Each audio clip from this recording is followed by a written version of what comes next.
Aba, may bagong skin si Layla. Pero bakit Angela ang pangalan niya? Yan oh, pero kamukha niya si Layla.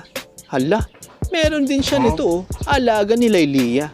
Naguguluhan na ako mga senpai. Hindi, Honor of Kings ito mga senpai. Okay, tara. Try natin to. First skill. Aba, kay Changi yun eh. Okay, second skill. Diva, kay Bale yun. Okay, ulti naman. Grabe, pati kay Gord isinama na. Okay, testingin na natin combo neto. First, sabay second, then ulti. You know, kapatid ni Tigreal yan. Pangalan niya, si Tigrol. Grabe, 6 na hero sa ML pinagsama-sama sa iisang katawan lang dito sa Honor of Kings. Maganda ba to mga lods? Aba, may bagong skin si Layla. Pero bakit Angela